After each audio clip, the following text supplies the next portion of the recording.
human race. Preacher man say it's wonders and signs. We are living in the end of times. Where is the love we once used to know? Where is the kindness we used to show? The heart of man is so full of hate. Let's make a change before it's too late. Too much killing, too much blood spilling. Each and every morning, it's weeping and mourning. We've got to stop all the crimes, erase the violence, let our voice be heard. We can't sit in silence. The hope of tomorrow is in our use today. We've got to live in love. Crime and violence don't pay.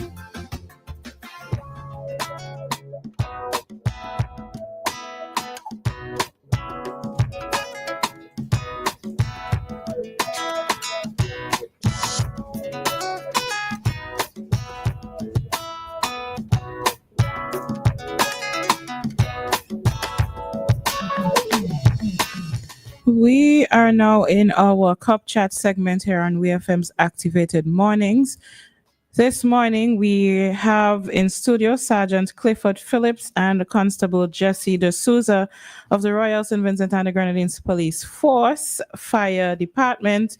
And of course, Fire Department. That means we're speaking about fires. The topic, fire safety, protecting lives and property. Good morning, gentlemen. Well, I know Phillips has been here before, so welcome back.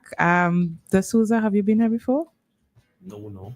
So welcome to WEFM Studios. Thank you. How are you feeling this morning, both of you? I'm always excited. You're excited to talk about fires? But first, let me take the opportunity to thank you guys. Invite us here to be a part of this fire safety discussion. I am confident and decisive safety-driven officer with skill and experience to excel in this role. We promise you that the Royal St. Vincent and the Grenadines Police Force Fire Department, we are committed to protect the life and property of persons living in St. Vincent and the Grenadines. And I assure you with the information that is being disseminated today that persons maybe would practice good fire safety, they would implement it at both work and at their home. Right, so I just want to say I am really excited to be here. Okay. All right. No. Right, sorry. D'Souza, what about you? How are you feeling this morning? Well, I'm excited for experience. And I come to share my knowledge this morning with the listening public. All right. Lovely.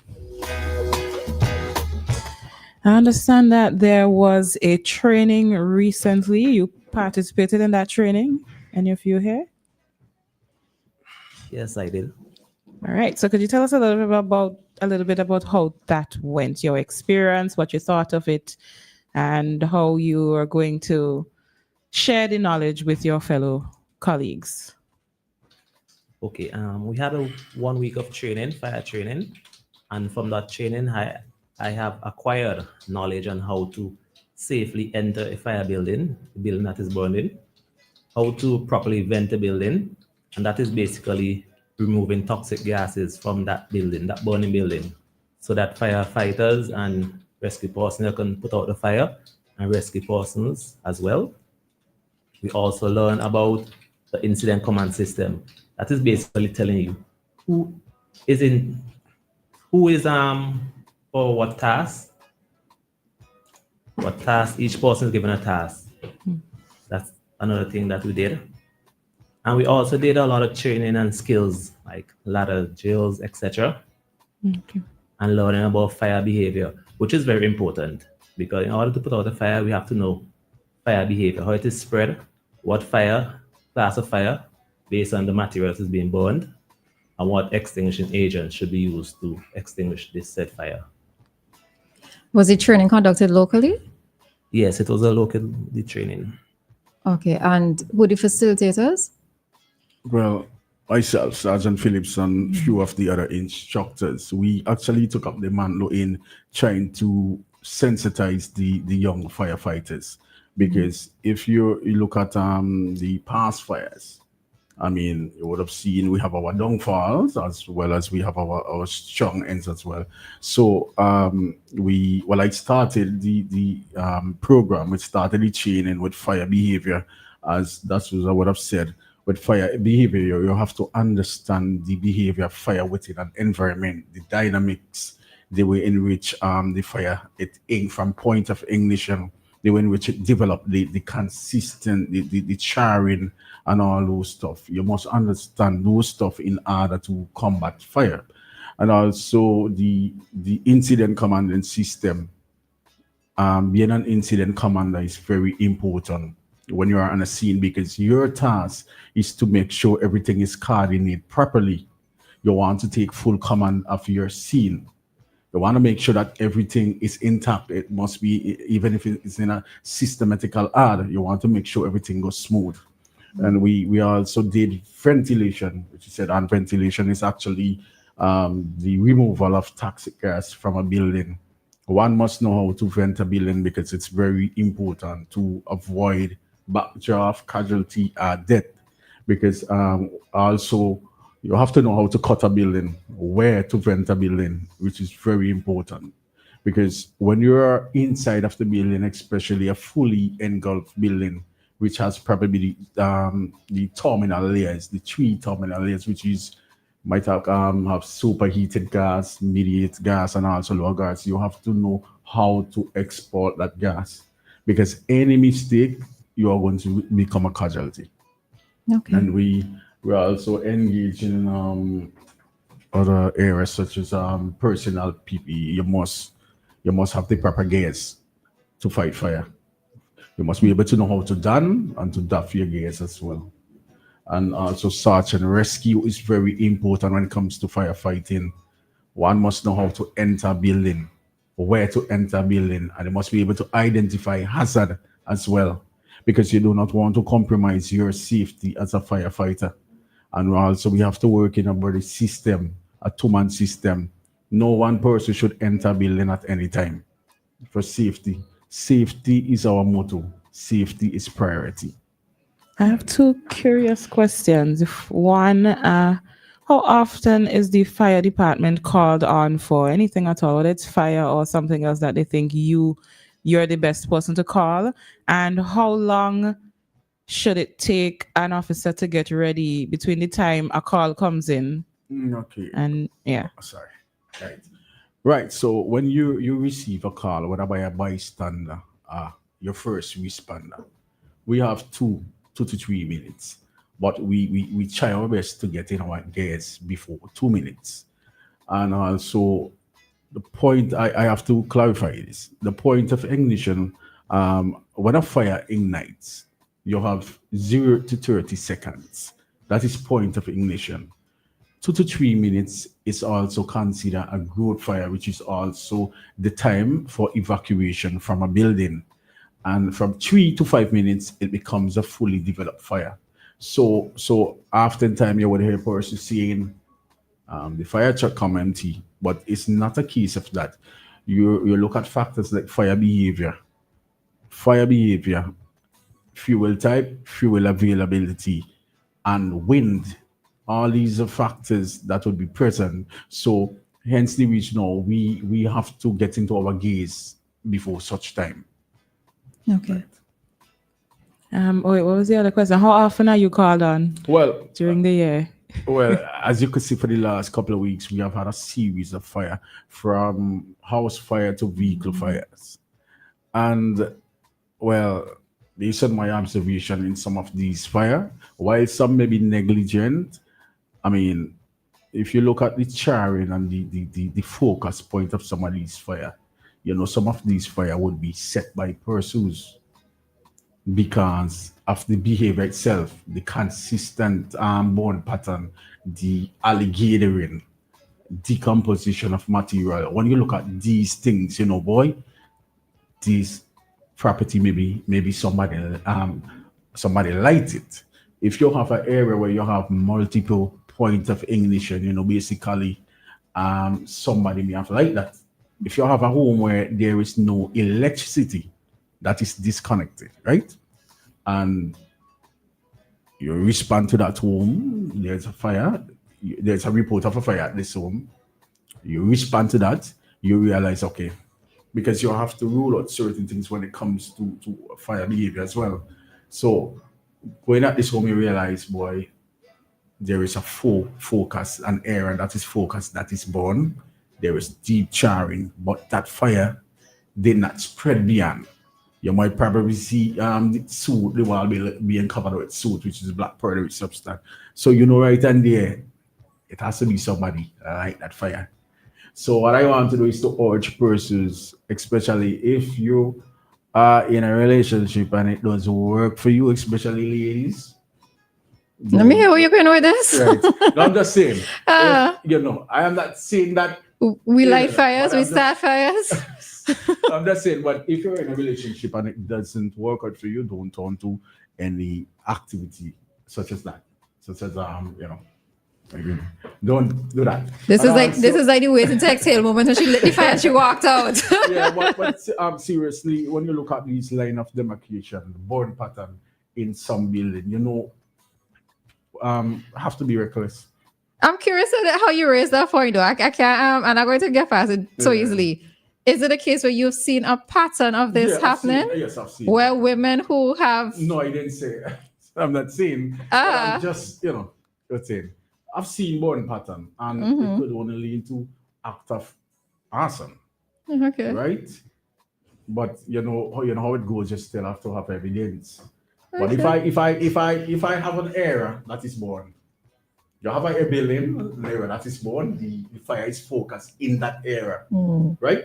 There is no electricity in that property. And I mean, person was being negligent. They was being negligent, which sometimes we consider as incendiary fire, where a person may be a bit negligent but not reckless, right? You and I have a relationship.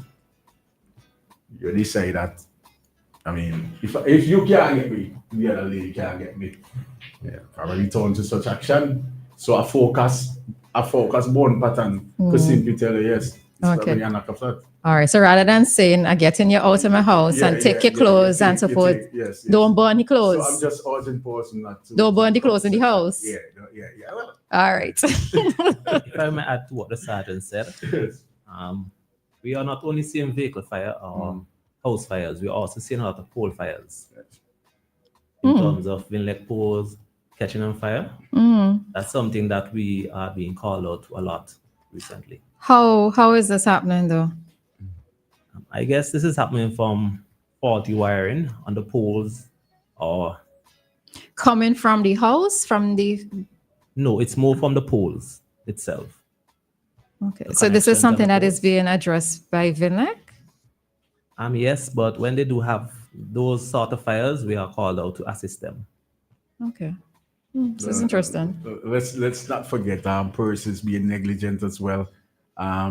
They will see a dry patch or dry area, and they feel excited and they decide to light it up to give the fire department work to do, because that's a mindset of some people. Okay. All right. Another question. How often are drills done though? Because you've gone through this training and a lot of it would have, well, I guess for the most part, it would have been theory, right? But in terms of practical exercises, in terms of getting suited up and getting out in a timely manner, how often are drills done? Well, we do in-house training, because I like to engage my team, the men that are under my command. I like to engage them so they could keep up with time. They could know what is going on. So when they are out there on a scene, every time I come in on duty, we would do something. We would go over some topic. For instance, we would take up the SCBA. We would go over stuff that we would have been, an annual thing over. Yeah, so we normally do it on a regular basis. Okay. And I take it you're new to the fire department? No, I'm not. Oh, okay. Sorry. Well, he's based in Argyle, Ah. right? So So what is the work at Argyle like? Because I've never heard of any incident at Argyle. And as far as I know, the fire truck has to stay stationed there, right? Yes, the fire trucks are stationed at Argyle. right through. And we had incidents at Argyle. I remember one incident with, was it one Caribbean a couple years ago? We have an incident with that, with one Caribbean sliding off the runway. So we do have incidents Okay. from time to time, or probably in event of a dog is on a runway, animal, we assist the airport with that. Okay. Yes.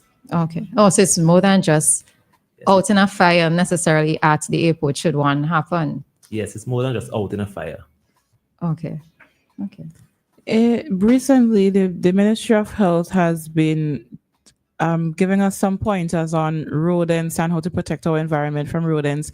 And one of the things I noticed they mentioned is that rodents can chew through electrical wires and this can cause a fire. So I'm curious, have you, in any of the cases that have come up recently, has this, or have you ever come across a case where a fire came about by this?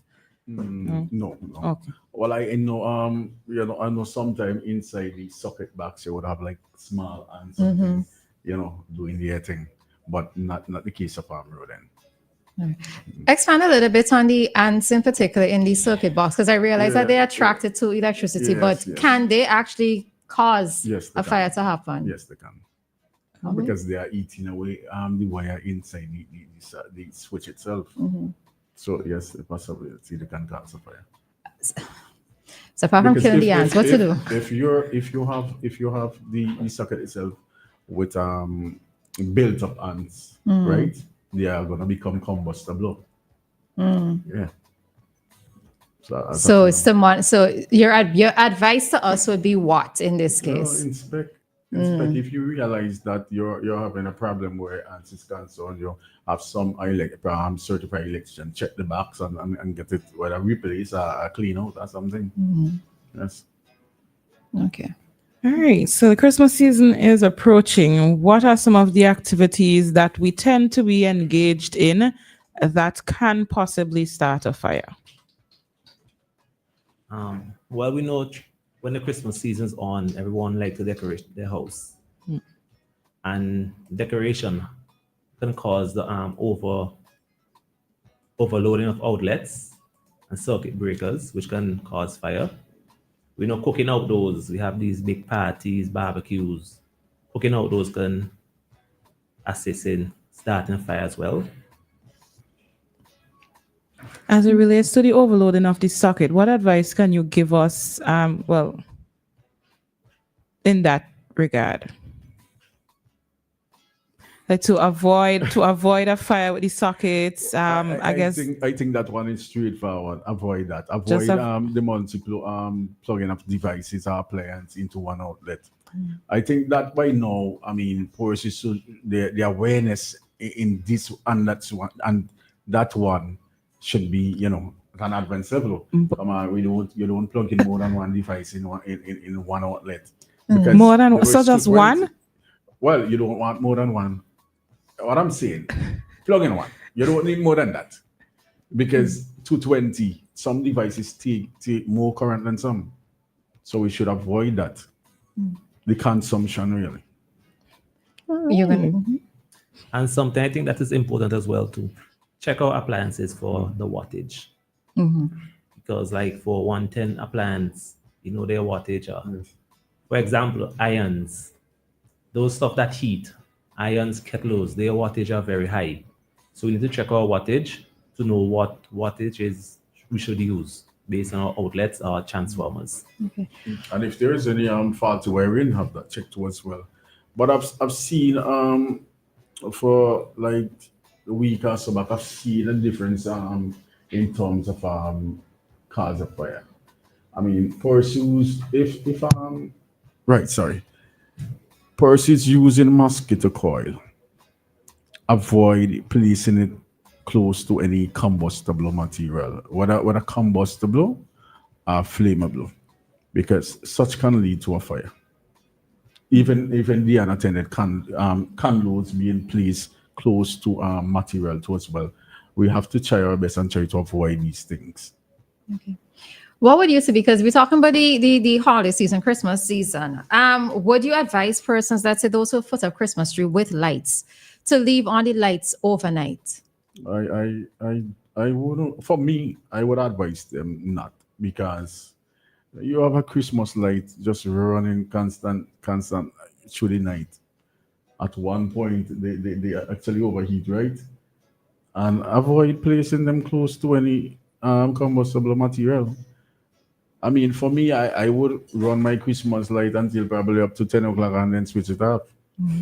Unless there's a mechanism in case there's a fire, it would shut off any valve or anything. Any, main switch or anything. So, Okay. And like you asked about the Christmas trees, try avoid placing Christmas trees close to heated source. Yeah.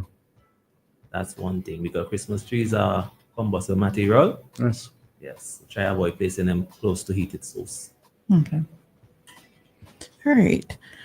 I was thinking maybe we can take a break right here and then come back with more of our questions and then open the lines to our listeners as well.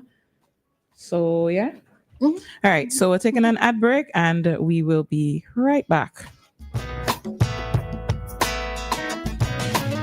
Let's get your laundry clean and fresh with the widest range of washing machines and dryers in SVG. At Singer, choose between our West Point and Speed Queen brands with an array of washing machines with payments starting as low as $92 per month. Your laundry room wouldn't be complete without a Whirlpool or Speed Queen electric or gas-operated dryer, saving your energy consumption. Also in stock is our West Point washer-dryer combo for only $136 per month. One machine that does the work of two. No need to change machines. Just toss in your laundry and forget about it. Whether your preference in machines is top loading or front loading, whether you want a 9 kilogram or a larger 15 kilogram washer, whether you're looking for a gas or electric dryer, we've got it all at Singer. Visit us today and get the washing machine and dryer that's perfect for you. Singer, your family company.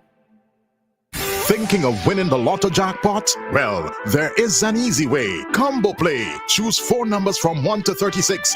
That's a combo 4 at a cost of $64. Match any 4 of the 5 numbers and win the lotto jackpot. There's Combo 6, where you purchase 6 numbers for only $12. Match any 5 of the 6 lotto numbers and hit the jackpot. How about Combo 7? That's a purchase of 7 lotto numbers for $42. Match any 5 of the 7 numbers and you will win the jackpot. There are also Combo 3, Combo 8, and Combo 9 lotto plays. Visit the NLA headquarters in Pauls Avenue or WhatsApp 495-6886 for more details. Lotto, you have to be in it to win it. Sparrows, rum of your sophistication. Sparrows, rum, aged to perfection. Skillfully crafted and forged with time in oak barrels. A rum so divine. Discover authentic Caribbean rum. Sparrows, premium rum. Sparrows, full-bodied rum. Sparrows, pure sophistication. Discover authentic Vincentian rum. Sparrows, premium rum. Distilled and blended by St. Vincent Distillers Limited. Please drink responsibly. Agents, Careers, Distributions Limited. You're out, you're living, you're free. The world is calling, but who's watching your home? Life is about enjoying the moment, not stressing over breakings or suspicious activities. Introducing the My Smart Cam from My Smart Toilet Seat. It's an affordable light bulb socket dual camera that's so easy to install. All you need is Wi-Fi and your smartphone. Get your light socket dual camera equipped with motion tracking, night vision, two-way audio, and remote monitoring, all from your fingertips. Keep your home and business protected. Don't return to regrets. Secure your peace of mind. Get your My Smart Cam light bulb socket dual camera today. Only at My Smart Toilet Seat, located in the Blue Corner building on Lower Bay Street. Or call us at 457-1703. Quick side note, for a limited time offer, buy a 128 gigabyte SD card today and get your free light bulb camera. Hey, hey. We have moved. Lane's Hardware Bay Street is now at Lane's Uptown. We are remodeled with products for your hardware, painting, plumbing, electrical, and gardening projects. Lane's is proud distributor of Inco Power Tools and Supplies. Our building supplies and Grenadines help desk handles construction materials and deliveries for Fancy and Chateaubelair in the north to Union Island in the south. Our location is opposite the KCCU building. Call us at 456-1411 and ask about our free trucking delivery service to Beckway. 99.9 WEFM. Cop Chat. You've got questions for the police?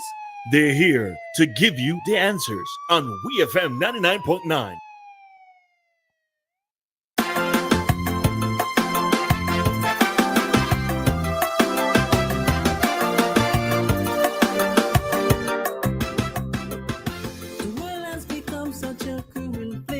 Something is wrong with the human race. Preacher man say it's wonders and signs.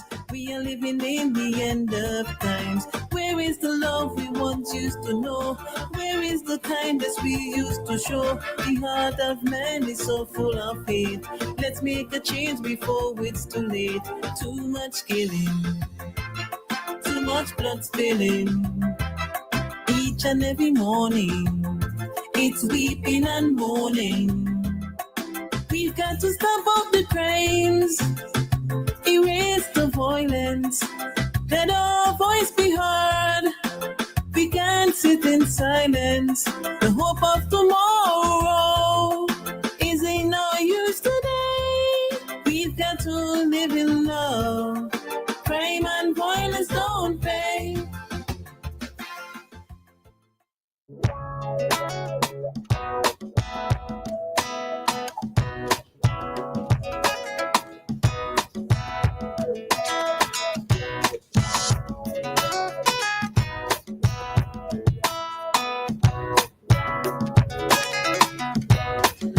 We are back with our Cup Chat discussion here on WEFM. This morning, we're speaking on the topic, fire safety, protecting lives and property.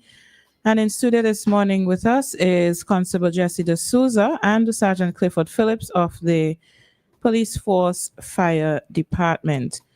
If you have questions for the officers, the lines are open. You can call us on WhatsApp and through the direct line using the number 457-9997.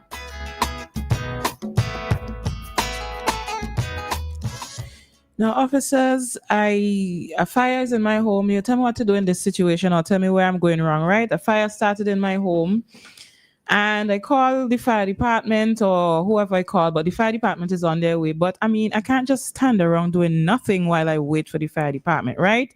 So I go in the house and I, try to see who I try to play hero to save you guys some of the work when you get there. Is that a good thing?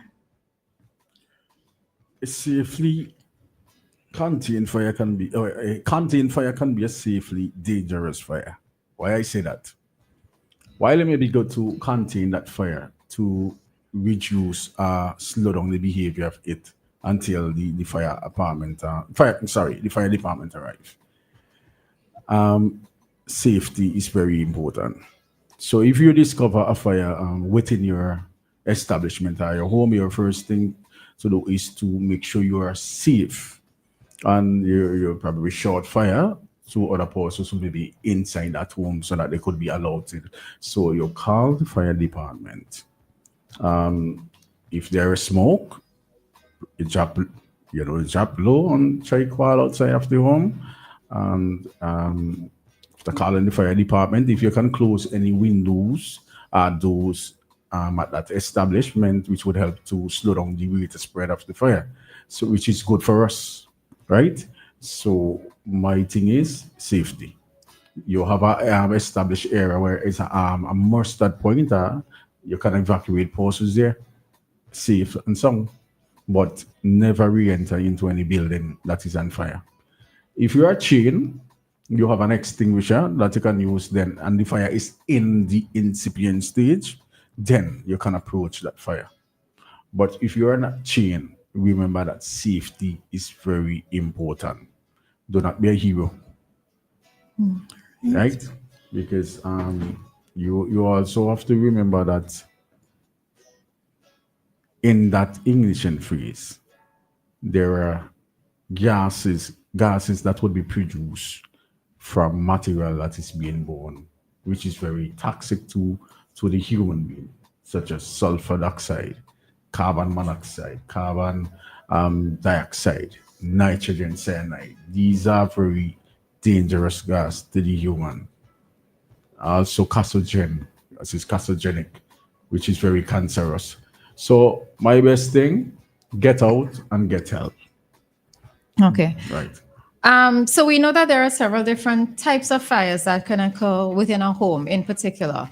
And I'm just looking at the situation of when we buy gas, a bottle of gas. Oh. What should we do? What advice do you have for us when we purchase that bottle of gas? Well, pursues because some persons rather store their gas bottle inside of their home because they fear that somebody might come and remove it from where it is.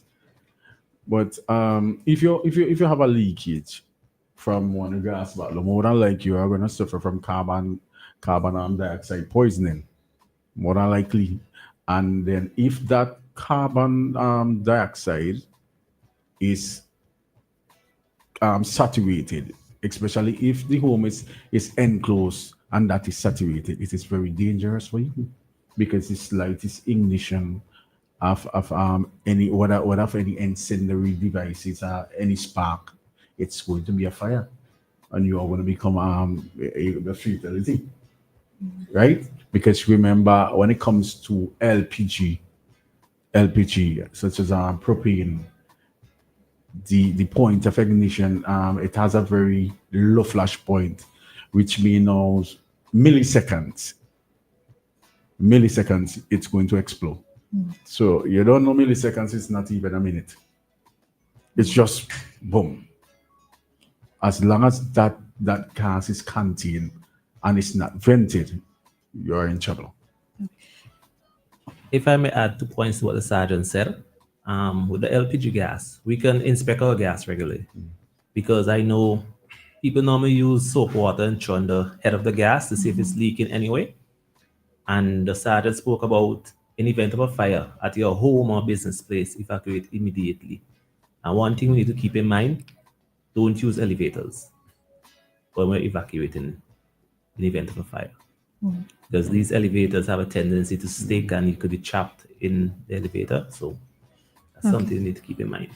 All right. And Sorry, it's just something I really wanted to add it when it comes to those business owner, suppose who is moving into town to any farm business, to have your place checked out by the St. Vincent Electrical Inspectorate. My good friend Miss Francis and her team, they are very good at that. And do not alter, do not add, do not take away. If you are entering a building, have it checked out. okay. All right. We have a caller. Hi, Daniel. Morning. Yeah, Grand Rising, ladies and gentlemen. Talking about fire. In Georgetown, I calling from Georgetown right now, and certain places here in Georgetown, in the urban areas, they have no fire hydrant. Nowhere. Dixon, I think they have down in the town itself, around the police station and those kind of areas. I think it was last year sometime, we have a fire right in Bay Road, and I think 2 children died. When the police arrived, well, I wasn't there at the time. I wasn't there, so I don't know if they walk with water, but those trucks are carrying enough water to out fire. And since this government gets in office, I hear about installing fire hydrants, changing, renaming signs and so on for road name with people name and so on, and not never happen, So I don't know when they are going to install fire hydrant in these urban areas and all over St. Vincent too, But I don't know because things getting more expensive and they might say money is a problem. So I don't know how you officers look at that. Okay. All right. Thanks, Daniel. That answer, okay? Okay, thanks. All right. Well, we work we work in collaboration with the CWA, And yes, there are areas that would be highlighted for hygiene. So we would look into that.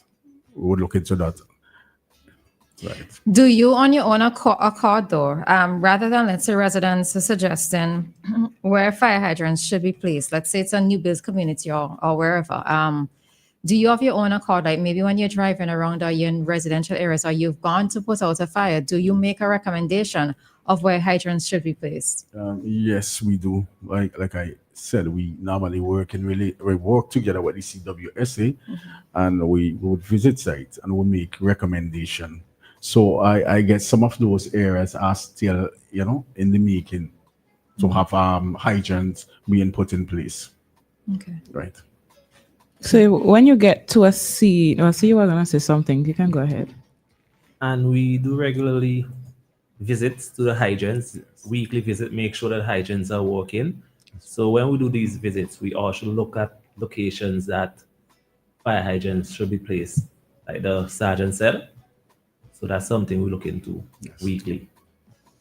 So when you get to a scene and let's say there isn't a fire hydrant close by, and you probably don't have enough water or whatever other material, well, water here, to deal with the fire, what do you do then?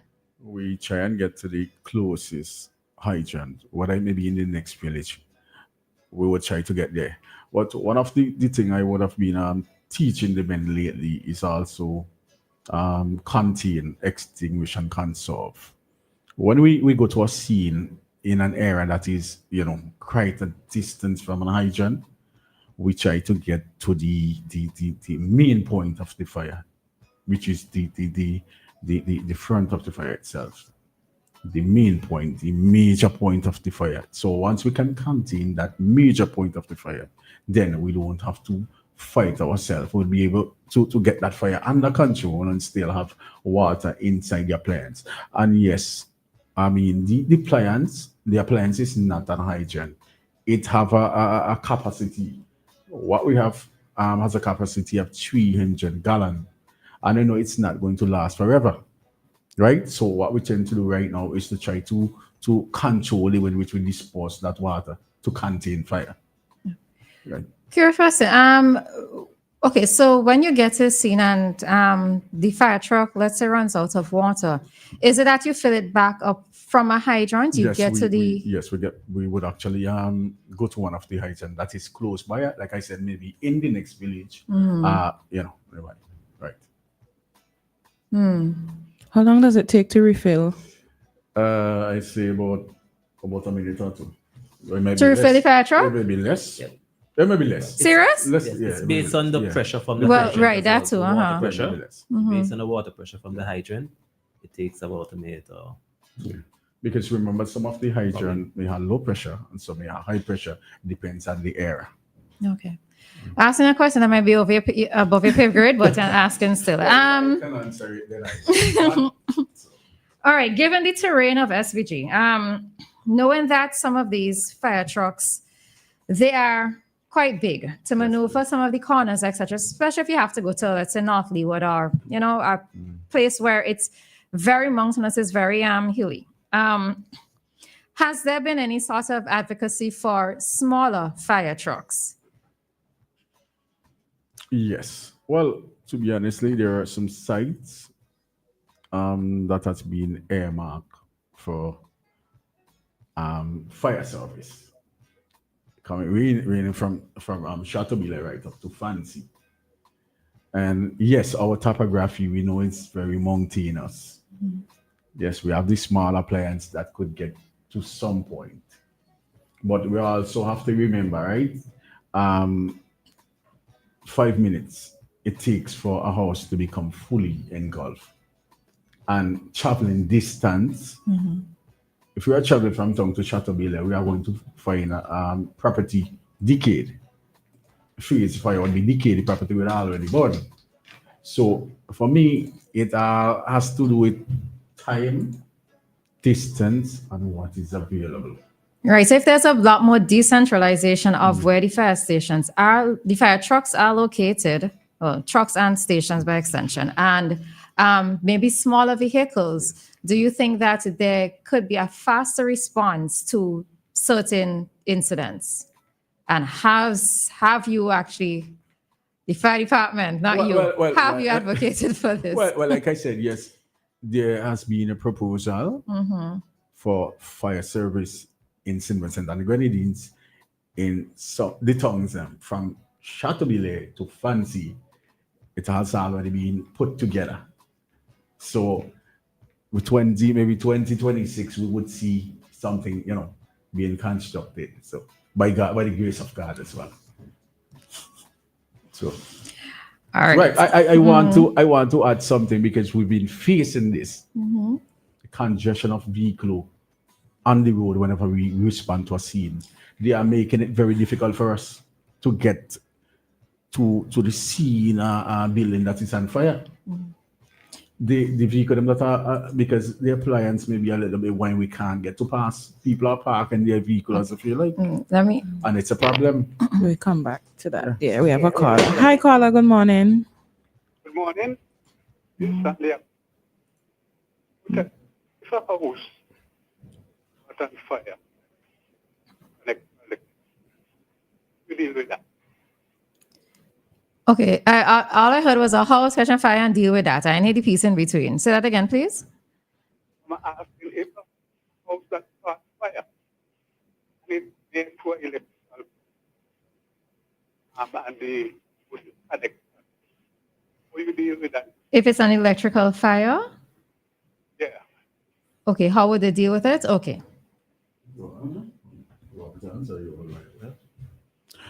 Right, your house is on fire. It's an electrical fire. You identify it. It's an electrical fire. Your thing, safety. If you can get to your main valve, your main circuit breaker, you can switch it off, which would discontinue the current. If that fire it's in its early phase, you have an extinguisher, then and you're chained to use it, then approach it. But if not, safety. Get yourself away from that. Get outside and get help. Seek help. Call the fire department. I am not here to advise person to be hero. If you are trained and the fire is in the ignition phase and you can do something about it, then that you have the right extinguishing agent there. Because I don't expect anyone to go and use water and electrical fire. I don't. So, but I said I like to say practice safety. Get help. Okay. Caller? All right. Thank you. So you were explaining about the way persons are parked and the hindrance to the truck? Well, yes, please. We responded to a fire about sometime last week in Lowman's Leeward, Maho. And we could not have get to the house because vehicle were parked along the road. And also we responded to a fire in Kelbony about after 2 the morning, which is back to back. We could not have get to the house that was on fire because there were vehicles parked along the road. We couldn't go forward. So who to blame? Are they going to blame the fire department for not getting there on time? Can't blame we. Also have to learn to find somewhere to park your vehicle. I think there needs to be a national campaign with that, and not just with persons parking vehicles on their own property, but also the amount of derelict vehicles that are also on the roads as well, especially in residential areas. Kojo, good morning. Morning, officer. Morning, good my morning. dear ladies. I hear all name pumpkin now, so I don't know from angel to pumpkin. You know, I have to start off the morning with a little humor. Okay, officer. I hear excuse me. I hear talking about vehicle parking barriers. Do you have the power to move a vehicle out of the way if it's hindering you from getting to a fire? Well, I believe the Ministry of Health the responsible for that as well. So have you move your vehicle from the road? Ministry of Health? I believe so. Yeah. You're talking about derelict vehicles, but what is that have park on the road that have no use? Right, so that's a derelict vehicle, but an actual vehicle that's in use. Well, I won't. Well, I mean, if they're supposed, find somewhere to park a vehicle. No, he means if in the case of the emergency. Emergency. Right. Right. Do you have the right to move somebody's vehicle then, like in the case where you can't pass and you need to pass? I won't enter another man. No, I would ask. I would rather ask the person to move the vehicle. But I don't think for me, I don't think I want to enter into another person's vehicle to move it. But you know, if an offense is committed. Okay, wait. Let's have one person speaking at a time. Let's hear from Kojo and then you would respond. Okay, officer? Kojo, your point? When a fire department fire truck come and you in the way, if they have to break your window to put the hose, they break your window, put the hose. Once your car is there, they don't care who pay for it later. They move in that car and do whatever they want to do to get to that fire. That's their main thing. They don't care whose car it is. They move the car, they have to move it, break it, or whatever it is. I mean, people realize that. Like I see people parking by hygiene in St. Vincent. That you can't park by no hygiene. Well, you cannot. Our is a bit different than the American. Maybe they do that in America, but to just damage to damage someone else's property. I mean, I don't think who is going to pay for it in that case. No, but you understand where he's coming from, yes, right? Yes, it's an emergency and other person's lives are affected. So I'm not. If there's a case, there's an emergency, somebody's trapped inside of a vehicle, fine. We have our right to do so. But get into a scene to extinguish a fire. Okay, in this case, we know that it's not going to rest with you, here, but it's something that upper management would have to consider. Yes, that one is. I don't think that would be the way in going forward. Destroying another property just to get to one to save one that might probably. Suppose people trapped inside the house. That's on fire. I still, for me, I still support him. So what I'm saying, you prefer to save a car and just save two lives? Well, our duty is to protect life and property of persons in St. Vincent and Grenadines. Well, sometimes I am not prioritizing. I am not saying that the life is not important, but if you look at our motto, to protect life and property. You see, I think I understand what you're saying, right? I understand what you're saying. The first thing you say, the first part of that statement you make is life, and then property. Well, there's a conjunction there. So it's life, property, vehicle, windshield, window. I don't know where to prioritize, but I mean, life, property is your property. But life is more important to me. I'm not saying the life, right, but I am not saying the life is not important, but also person's property are important as well. But a $300,000 property burning to the ground as opposed to breaking somebody's windshield so that you could move the vehicle. Yeah, is I don't support that. I know it's above you can't necessarily answer it here, but it is something that has to be looked to because to give my friend there. If I may interject, right? I understand what the call is saying, and this is something that high authorities could look into. Yes, I understand what the call is saying. Yeah, Kojo. Yeah. All right. I cannot get an answer, which would not really have a good answer. So I'll check what I get. All right. But all right, thanks, Kojo. But it is something that seriously has to be looked into. All these vehicles that are on the roads, parked on the roads, and access, especially in the case of emergency, because it could be an ambulance that could also be impeded as well. So, I believe pursues. I mean, if such is the case, you're hindering us from getting there. Then charge will be brought against you. Yeah, charge will be brought after the fact. You could already lose the person in a fire. The house could already burn to the ground. Charging after the fact is not what we want. We want preventative measures. What I am telling the nation, please, I mean, park your vehicle somewhere, that the emergency response vehicle can pass whenever there is an emergency. And do you think unless there is serious action or whatever it is, or serious measures put in place, that anybody is going to take it seriously? Well, because we know that we're not supposed to be parking on the road that. We know that we're going to be blocking traffic. And if I may add, what the caller said. Something that we normally face as well too is persons not just parking on the road but in front of hydrants, and that is something that we ask persons to avoid doing: park in front of a fire hydrant. Start charging. Yeah. Start charging. Start ticketing. Let people not realize to take this thing seriously. And also, I know this is the Christmas season is coming on, right? And persons like to burn the debris, the garbage.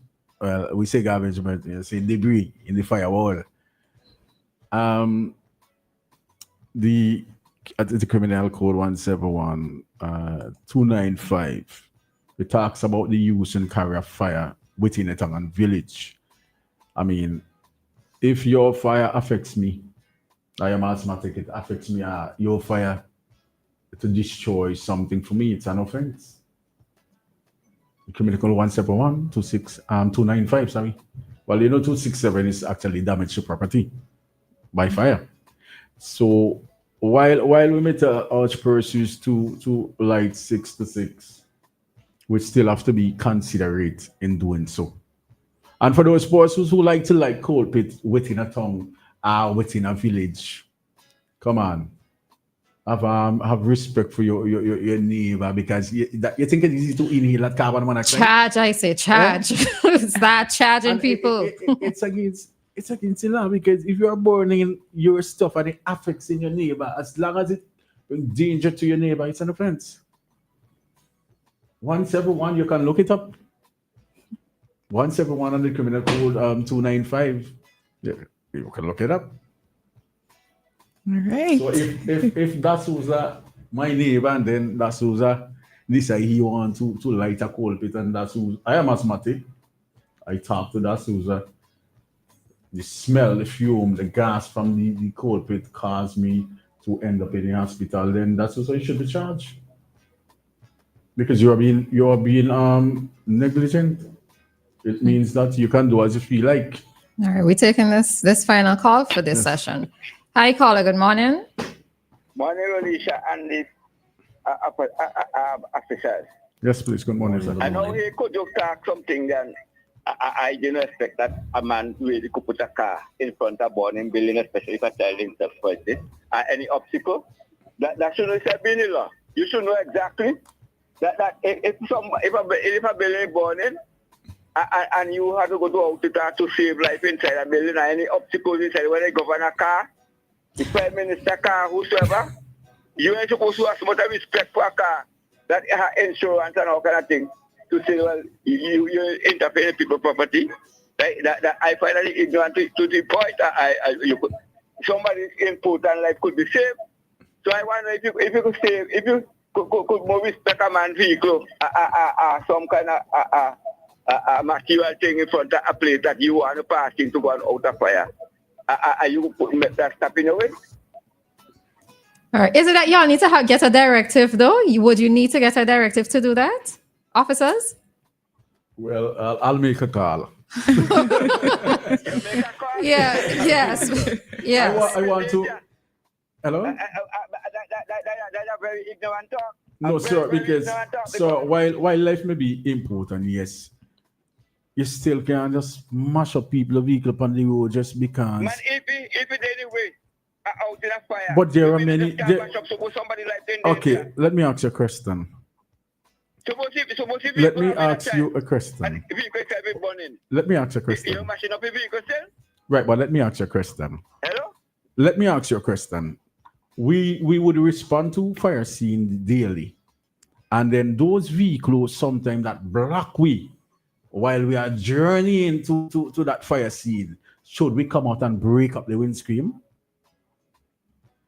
What do you mean break up? No, I'm just asking you. We are traveling, are responding to a scene, and sometimes vehicles are way in front of us, blocking us from, hindering us from getting to the fire scene. Should my team get out of the appliance and push away the vehicle and break the windscreen and say move out the way? Should we do that? You wouldn't do that just so. But that's what I'm asking you. So you are implying that we should do it because our vehicle is parked along the road and we should break it up, damage it. I mean to exactly come out and. It's a very diplomatic situation, my friend. And a situation like that, I would rather seek advice. So I don't think I want to. I don't think I want to initiate any action of damaging a property just because I am trying to get to scene. I would seek further guidance for that. You tell me if vehicle owner not wrong. No, it's wrong. No, I would seek guidance, sir. I would not take such action, but I would seek guidance from my supervisor, sir. You know what? Intention, respect material thing too much. No, Stephen, you have to understand he's still a police officer and there are still other ranks above him. So it is not a decision that he or any of his fellow colleagues could make on their own. He still needs to consult with higher authority. That's what he's saying. That pursuits are, if pursuits are trapped in the vehicle, fine. We have all right to do what we have to do. But it is okay. So Stephen, all right. So thank you for your contribution. Okay. You ain't done. Stephen with the program over time. Well, just one part. All right, go ahead. Certain things should be in law. If something obstructing you, you give them a certain amount of time to move. So what if your vehicle? If it move, you then you get rid of it with a mash up or throw and destroy. All right, Stephen. Okay. But seriously, I think there needs to be some sort of guidelines for y'all as officers when it comes to these situations, because you just never know who could possibly be trapped inside of a burning building or even a property burning flat to the ground on account of somebody parking the vehicle in such a way where other vehicles can pass. My friend, I would see. Father. All right. we gotta leave it there. We leave it there. All right. So as we close off this interview, I'd just like to give each of you the opportunity to leave the listener with a safety tip as we approach the Christmas season. One safety tip to prevent fires or in the case of a fire, and then we head out from there. Right. Before I get to that part, let me acknowledge some of my co-partners. Let me acknowledge the Ministry of Education who the representative Katibano for engaging the CERT program within the school fire safety. Also the Red Cross as well. We can't forget them. They also engage in that program for the community. And we must also not forgetting the electrical inspectorate office, my good friend Francis and her team as well, because they play a role in fire safety too as well. And I want to say a pleasant good morning to the Royal St. Vincent and the Grenadines Police Force, our Commissioner of Police, Enville Williams, also my immediate supervisor, SCP Mark Ellis, and don't forget my team who would have journeyed with me to the National Independent Parade this year, because we believe safety is a priority. So I just want to say a pleasant good morning to St. Vincent and the Grenadines and our people in the diaspora. This Christmas season is coming on. Please, if you're cooking, do not leave it unattended. If you have any electrical malfunctioning appliance, broken wire, anything, please have it fixed. You don't have the electrical service and you're using candles, please store them away from flammable or combustible material. Also, do not use mosquito coil and place it on the floor next to combustible material.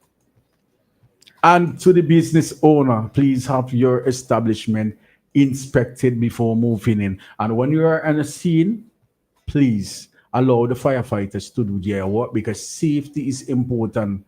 Do not become a casualty.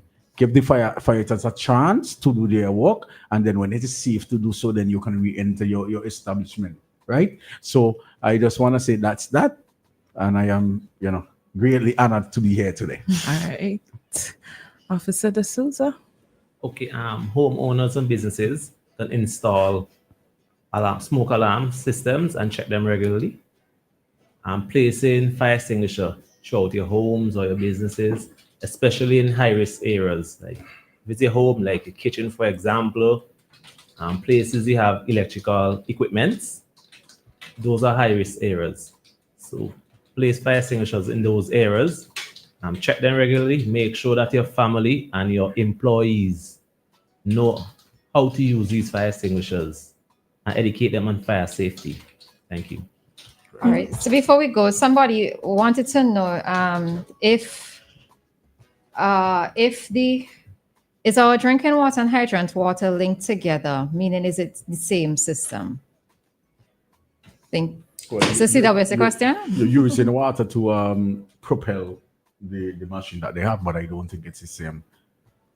You don't think it's the No, same? I don't think it's the From the same. same system? I don't think it's the same drinking water because the water is being filtered and cured. Okay. So I don't think it's the same, no. Okay. And with that, we've come to the end of our interview with Officer Jesse D'Souza and Sergeant Clifford Phillips of the Royal St. Vincent and the Grenadines Police Force Fire Department, speaking on the topic fire safety, protecting lives and property.